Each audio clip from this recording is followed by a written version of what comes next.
স্বাগতম জনাইছোঁ আপোনালোক সকলোকে মোৰ ইউটিউব চেনেল প্ৰিয়ংকা দেৱীলৈ। আৰু আজি আমি যাম দৌলপুৰ শিৱ ধামলৈ। এয়া ভুটভুটি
বাপৰে কি সাংঘাতিক চলি দেখোন।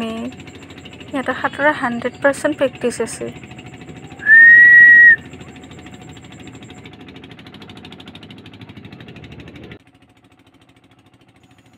দৰং জিলাৰ দক্ষিণ প্ৰান্তত মহাবাহু ব্ৰহ্মপুত্ৰৰ প্ৰায় মাজমজিয়াত অৱস্থিত বুৰঞ্জী প্ৰসিদ্ধ ধলপুৰ পাহাৰ প্ৰত্নতাত্ত্বিক আৰু প্ৰাকৃতিক সম্পদৰ এক মেটমৰা ভঁৰাল। খৰালি কালত যদিওবা এই পাহাৰলৈ মটৰ চাইকেল বা চাইকেলেৰে সহজতে যাব পাৰি, বাৰিষা কালত ইয়ালৈ যোৱাৰ একমাত্ৰ মাধ্যম হৈছে যন্ত্ৰচালিত নাও বা ভুটভুটি।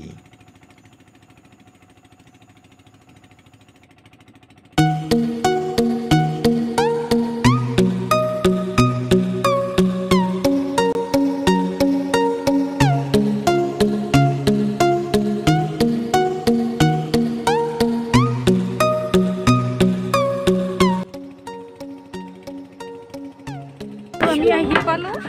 এতিয়া আমি যাম ধলপুৰ শিৱ ধামলৈ।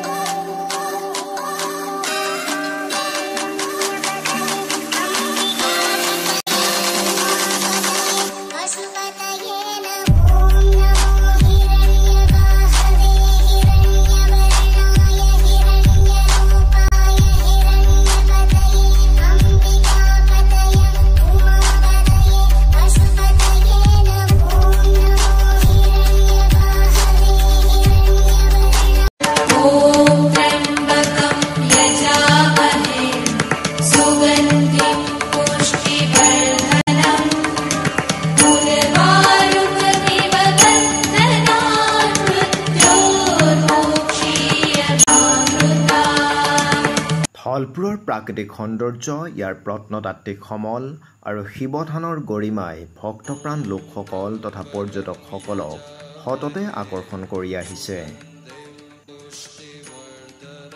বিভিন্ন প্ৰান্তৰ লোকসকলে ইয়াত ভিৰ কৰা দেখিবলৈ পোৱা যায়। ইয়াৰ চৌপাশৰ প্ৰাকৃতিক সৌন্দৰ্যই সততে লোকসকলক আকৰ্ষিত কৰে।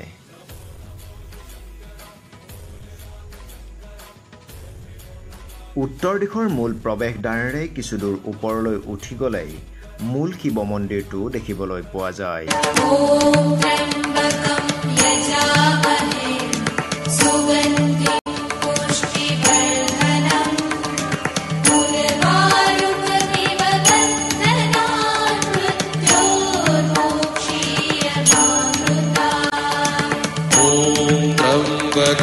यजामहे सुगन्धिं पुष्टिवर्धनम् पूर्वा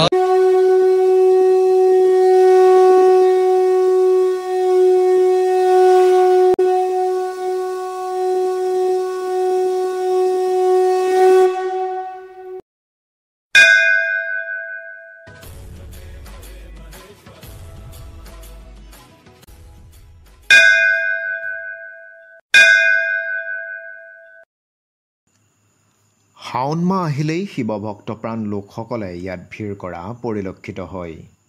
বিশেষকৈ শাওণ মাহৰ প্ৰত্যেকটো সোমবাৰতে ইয়ালৈ বিভিন্ন প্ৰান্তৰ ভক্তসকলৰ সমাগম হয়। আৰু এয়া মোৰ লগত আছে গৰুহটী উচ্চতৰ মাধ্যমিক বিদ্যালয়ৰ শিক্ষক নকুল ছাৰ। ছাৰ, আপোনাৰ ঢলপুৰৰ পৰিৱেশ আজি কেনেকুৱা লাগিছে?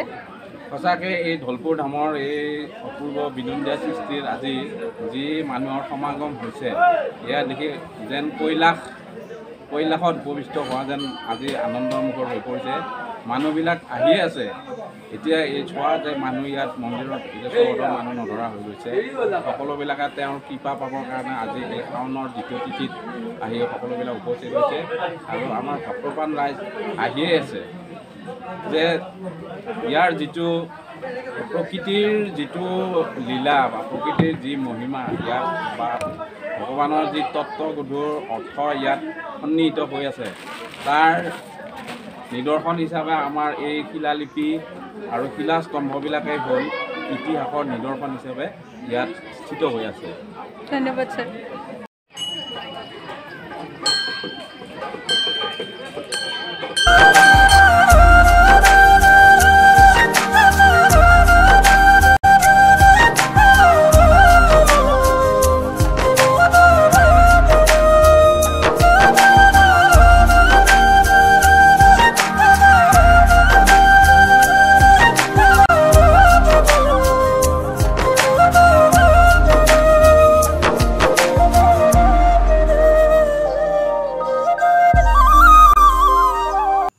বিভিন্ন প্ৰান্তৰ পৰা অহা লোকসকলে এই ঐতিহাসিক শিৱথানত চাকি বন্তি জ্বলাই নিজৰ মনোকামনা পূৰ্ণ কৰিবৰ বাবে দেৱাদিদেৱ মহাদেৱৰ শ্ৰীচৰণত প্ৰাৰ্থনা জনায়, লগতে নাম প্ৰসংগও কৰা পৰিলক্ষিত হয়।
আৰু এতিয়া আমি তললৈ আহিছোঁ। তলত ইয়াত বহুতো পুৰণি বস্তু আছে। ইয়াতে ভীমৰ ঢাল আছে, গুহা আছে। বলকচোন দেখাওঁ।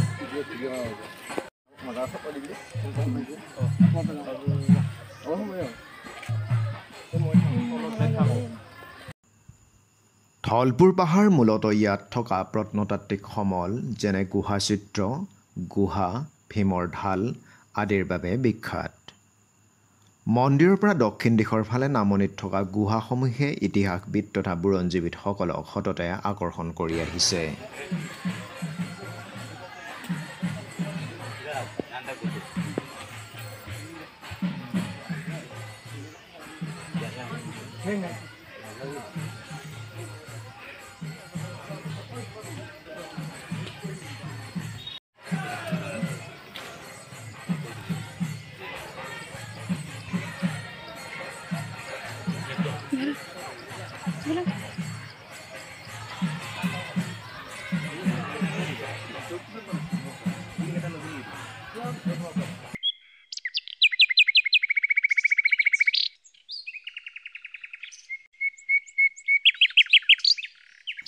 এই গুহাৰ পৰা কিছু দূৰ আৰু নামনিলৈ নামি গ'লে ভীমৰ ঢালখন দেখিবলৈ পোৱা যায়। প্ৰবাদমতে এটি প্ৰকাণ্ড শিলত থকা ঢালখনত ভীমে ঢাল খেলিছিল। অৱশ্যে ইয়াক তান্ত্ৰিক মণ্ডল বুলি অভিহিত কৰিছে বিশিষ্ট লেখিকা নিৰ্মলপ্ৰভা বৰদলৈয়ে।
ধলপুৰ পাহাৰৰ নৈসৰ্গিক শোভাই সততে লোকসকলক আকৰ্ষিত কৰি আহিছে।